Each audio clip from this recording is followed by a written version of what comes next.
메리 크리스마스! 오늘도 주님 말씀 앞으로 나오신 성도님 여러분 환영하고 축복합니다. 특별히 이 성탄절 주간 아기 예수님으로 오신 예수님을 묵상하시고 그분의 은혜 안에서 그분이 주시는 기쁨이 삶 가운데 가득가득 넘치시기를 기도하고 축복합니다.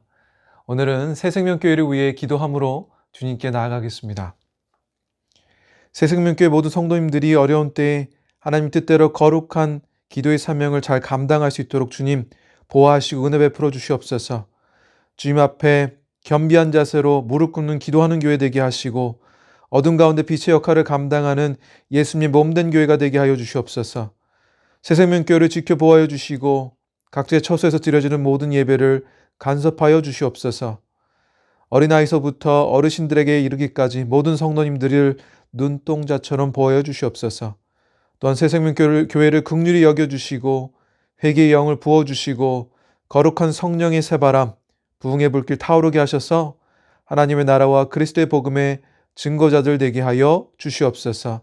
좋으신 하나님께서 언제나 새생명교회를 보호하시고 또한 이 교회를 향하여 기도하는 모든 이들에게 하나님 되어주실 것을 믿사오며 이 모든 말씀 살아계신 우리 주 예수 그리스도 이름으로 기도드리옵나이다.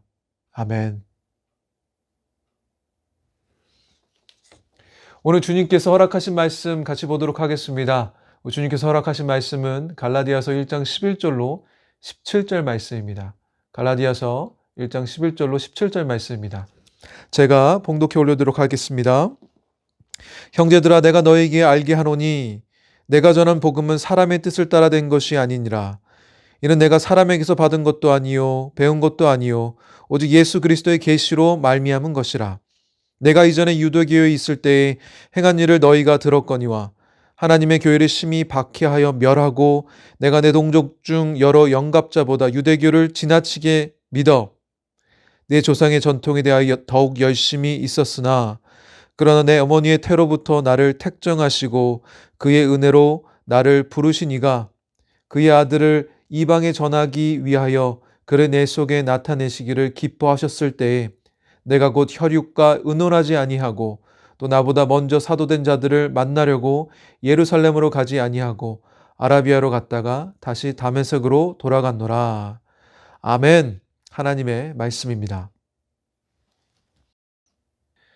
그리스도인의 삶이란 예수님께서 우리를 만나 주셔서 하나님의 사랑과 그분의 은혜로 예수님을 따르는 삶, 예수님의 말씀이 우리 삶에 영향을 끼치는 삶, 그래서 예수님처럼 사는 삶, 그 삶을 말합니다. 오늘 본 말씀에서는 예수님의 복음, 그 능력으로 바울 자신의 삶 가운데 어떤 일이 일어났는지 그것에 대하여 간증하고 있는데요. 자신이 예수님의 은혜 안에 거하지 않았던 삶과 은혜로 구원받은 후의 삶을 나누어 고백하고 있습니다. 바울의 삶 가운데 예수님의 구원의 능력은 단순히 그의 잘못된 몇몇 부분들이 수정되어지고 또 몇 가지 심각한 오류가 고쳐지는 단순한 변화를 말하고 있지 않습니다.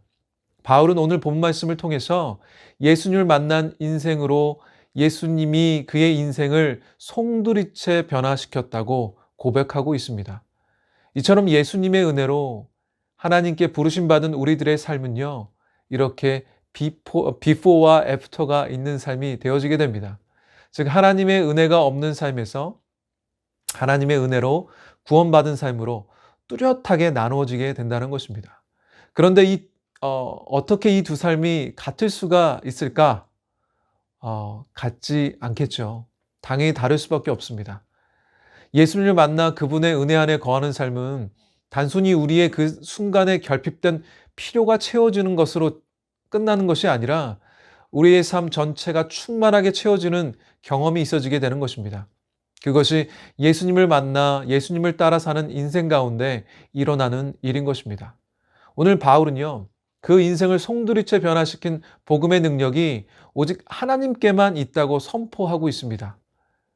우리가 알고 있는 많은 종교들을 가만히 들여다보면요, 몇몇 사람들이 정해놓은 시스템과 규칙, 다 사람이 정해놓은 예식과 예법, 사람의 머리에서 나온 그리고 경험에서 나온 그 바탕으로 한 가르침들, 즉 사람이 만들어 놓은 테두리 안에서 움직이고 있다는 것을 알 수 있습니다.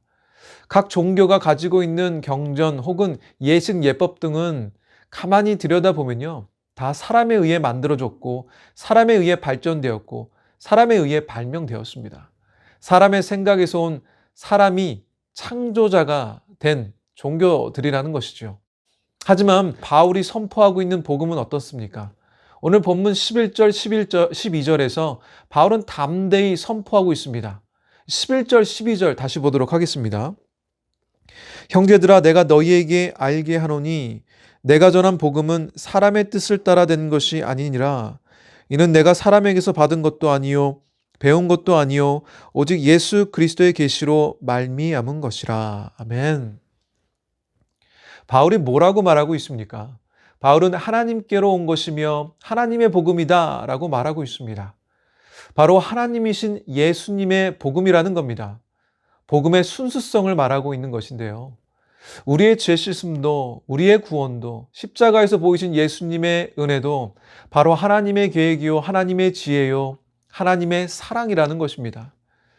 저는 오늘 본 말씀을 통하여 사람으로부터가 아니라 오직 하나님에게로 기원된 복음을 묵상하면서 마음에 울림과 찔림이 있었습니다. 왜냐하면 주님께서 오늘 말씀을 통해 복음 전달자의 역할을 잘 하고 있느냐라고 저에게 질문하시고 계시는 것 같기 때문입니다. 복음은 하나님의 능력이라고 합니다. 아니, 하나님의 복음의 능력이죠. 복음은 하나님의 능력입니다. 복음은 사람을 전인격적으로 변화시키는 능력이 있습니다. 그래서 받은 복음을 그대로 전달해야 하며 또한 복음을 받은 자로서 또 복음을 품은 자로서 합당한 삶을 살아야 하는 것입니다. 사랑하는 성도 여러분, 여러분이 품고 살고 있는 예수님의 복음이 여러분 삶 가운데 제대로 작동되고 있습니까? 오늘 바울은요, 그 예수님의 복음이 자신을 송두리째 변화시켰다고 고백하고 있는데요. 저는 오늘 이 바울의 고백을 보며 우리의 삶이 예수님의 은혜로 또 예수님의 복음으로 또 변화되는 귀한 시간이 되기를 축복합니다. 우리 13절, 14절 말씀 같이 다시 한번 보도록 하겠습니다. 내가 이전에 유대교에 있을 때 행한 일을 너희가 들었거니와 하나님의 교회를 심히 박해하여 멸하고 내가 내 동족 중 여러 영갑자보다 유대교를 지나치게 믿어 내 조상의 전통에 대하여 더욱 열심히 있었으나. 예수님의 복음은 바울을 변화시켰습니다. 어떤 변화인가? 단순히 우리 삶의 일부분의 변화, 체인지가 아니고요. 바로 전인격적인 변화, 트랜스포메이션입니다. 그래서 예수님을 만나 예수님을 따르는 인생에게는 before의 삶과 after의 삶이 있어야 하는 것입니다. 바울은 예수님을 만나기 전에 자신의 모습과 만난 후의 모습을 고백하고 있는데요. 예수님을 만나기 전에 그의 모습을 나타내는 단어가 있습니다. 이 단어가 예수님으로 변화되기 이전의 바울의 삶을 묘사하고 있는데요. 그것은 바로 열심입니다. 사도 바울은 자신의 과거의 모습을 이야기하면서 열심히 있었다고 말하고 있습니다. 그리고 빌립보 3장 5절에서도 이렇게 고백하고 있는데요. 3장 5절입니다. 나는 8일 만에 할례를 받고 이스라엘 족속이요 베냐민 지파요 히브리인 중에 히브리인이요 율법으로는 바리새인이요 열심으로는 교회를 박해하고 율법의 의로는 흠이 없는 자라. 또한 바울은 자기 자신을 사도행전 22장 3절에서는 이렇게 이야기하고 있습니다. 히브리서 22장 3절입니다. 나는 유대인으로 길르기아 다소에서 났고 이 성에서 자라 가말리알의 문화에서 우리 조상들의 율법에 엄한 교훈을 받았고 오늘 너희 모든 사람처럼 하나님에 대하여 열심히 있는 자라.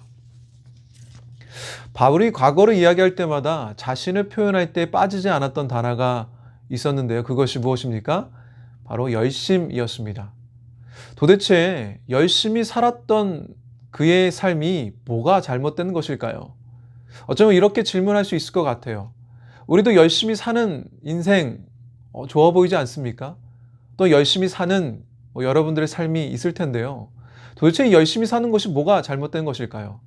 바울의 열심은 무엇이었습니까? 바로 나 혼자 하는 최선이었습니다.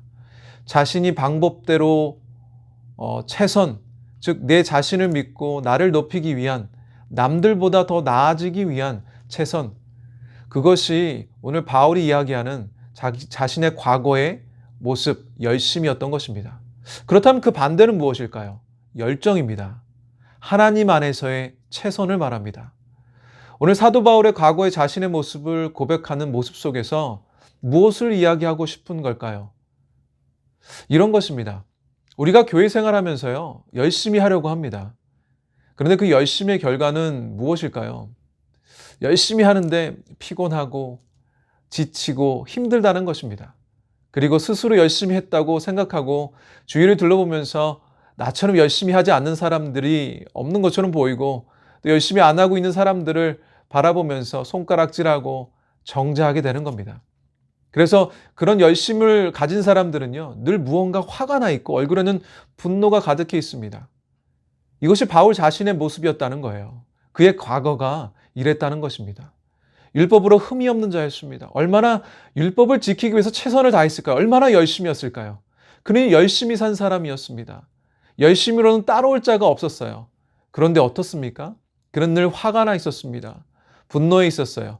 율법은 지키지도 않고 예수님의 복음을 따라 살려고 하는 예수님을 믿는 사람들이 얄밉고 그 사람들을 정죄했고 그 사람들을 닥치는 대로 잡아 가두고 스데반의 순교 때는 어땠습니까? 그는 죽어 마땅하다고 생각했습니다. 그의 삶이 열심의 결과를 증명하고 있습니다. 자신을 위해 최선을 다해 사는 삶의 결과를 말하고 있는 것입니다. 하나님을 아는 사람이었어요. 그런데 자기가 모든 것을 하려고 했던 삶을 산 것입니다. 자신의 최선으로 살려고 했던 인생이었기 때문입니다. 하지만 예수님을 만나 예수님의 복음의 능력으로 그 인생은 변화되었습니다. 과거의 열심으로만 살려고 했던 삶에서 변화받은 인생이 되었다는 것입니다. 어떻게 변화되었는가? 우리 15절 말씀 다시 보겠습니다. 15절 말씀입니다. 그러나 내 어머니의 태로부터 나를 택정하시고 그의 은혜로 나를 부르신 이가. 아멘. 그렇게 자신의 최선으로 자신의 열심으로 그의 삶을 채우고 살았던 인생 바울이 그의 인생 가운데 예수님으로 변화받았습니다. 그는 그의 삶이 자신의 최선의 결과가 아니라 하나님의 은혜라고 고백하게 된 것입니다. 인간의 최선이 열심이라면 이제 바울의 삶의 원동력은 열심이 아니라 열정이 되었습니다. 열정은요, 하나님 안에서 우리의 최선을 말합니다. 다른 말로는 은혜입니다. 즉 우리의 인생의 모든 결과는 주님께 있습니다. 그렇게 고백하는 인생 가운데 이 열정이 주어지게 된다는 것입니다. 이 열정은요, 주님이 내 인생의 주인이십니다. 그리고 내가 가진 모든 것이 주님이 주신 축복입니다. 그렇게 고백하는 인생들만이 이 열정을 소유하게 된다는 것입니다. 그래서 이 열정은 하나님 안에서의 최선을 말합니다. 바울은요, 이 주님 안에서의 열정을 소유한 사람이었습니다. 하나님의 은혜를 은혜로 받아들인 인생이었다는 것입니다. 복음을 전하며 감옥에 갇히고 순교를 당한 바울이 그 삶 가운데 기쁨이 없을 것 같이 보이는 그 인생 가운데 하나님 안에서 최선을 다하며 기쁨이 넘치는 삶을 살았습니다. 감옥에 갇혀 다른 형제들에게 기뻐하라고 권면하는 인생이 되었다는 것입니다. 이런 인생은요, 하나님의 일을 감당하며 기쁨이 넘칩니다. 힘들지만 최선을 다해 하며 또 하면 할수록 주님의 일을 하면 할수록 감사하고 감격해 합니다. 그리고 하나님께서 함께 하심으로 이 일을 감당케 되었다며 주님께 영광 올려드리는 삶입니다. 그래서 늘 주님 앞에서 겸손한 삶을 살 수 있습니다.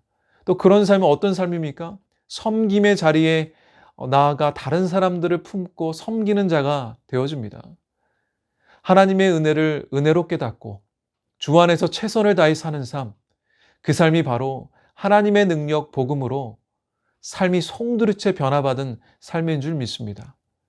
예수님의 복음이 제대로 작동하는 삶이 되는 것입니다. 또 그리고 어떤 변화가 있어지게 되는가? 우리 16절, 17절 말씀 보도록 하겠습니다. 그의 아들을 이방에 전하기 위하여 그를 내 속에 나타내시기를 기뻐하셨을 때에 내가 곧 혈육과 의논하지 아니하고 또 나보다 먼저 사도된 자들을 만나려고 예루살렘으로 가지 아니하고 아라비아로 갔다가 다시 다메섹으로 돌아갔노라. 바울은 변화받았습니다. 그리고 그리스도를 이방에 전하라는 소명을 받은 후에 그가 무엇을 했지요? 혈육과 상의하거나 자신보다 먼저 사도된 사람들을 찾아가지 않았다라고 오늘 본 말씀 기록하고 있는데요. 그리고 오직 아라비아로 갔다고 하였습니다. 그가 왜 아라비아로 갔는지, 그곳에서 무엇을 하였는지는 정확하게 알려진 바가 없습니다. 하지만 확실한 건 그가 모든 인간적인 관계들을 뒤로하고 하나님과의 관계를 위하여 특별하고 친밀한 교제의 시간을 가지려고 했음이 틀림이 없습니다. 즉 바울은 자신에게 맡겨진 사명을 감당함에 있어서 그 어떤 관계보다도 하나님과 관계를 최우선으로 여겼다는 것입니다.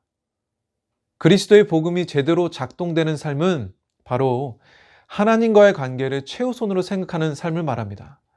너무도 당연하게 들리는 이야기이지만요. 우리의 삶을 돌아보면 여전히 우리의 열심으로 살고 있는 우리의 모습을 발견할 수가 있습니다.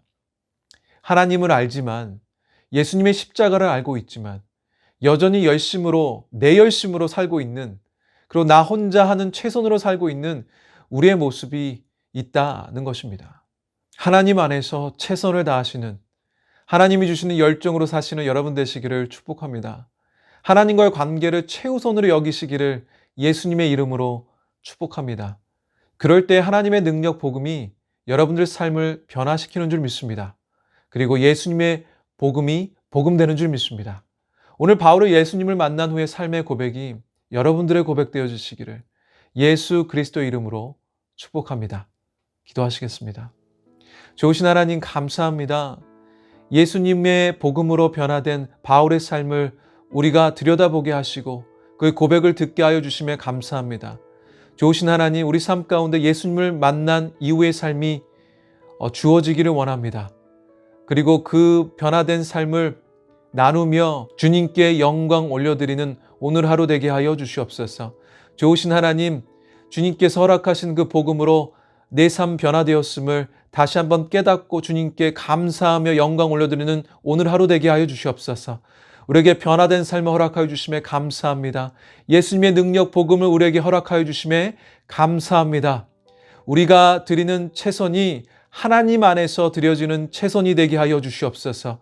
주님의 그 은혜 안에 드려지는 최선이 되게 하여 주시옵소서. 그러므로 주님이 내 삶 가운데 영광 받으시게 하여 주시옵소서. 좋으신 하나님, 우리 안에서 영광 받아 주시옵소서. 우리의 최선이 나를 위한 최선이 아니라, 나의 혼자만의 최선이 아니라 예수님 안에서의 최선이 되게 하여 주시옵소서. 이렇게 간구하며 고백하는 인생들 가운데 주님께서 은혜 베풀어 주셔서 우리가 기도하고 간구하는 모든 것들 주님 이루어 주시고 응답하여 주시옵소서. 그 은혜를 허락하실 것을 믿사오며 이 모든 말씀 살아계신 우리 주 예수 그리스도 이름으로 기도드리옵나이다. 아멘.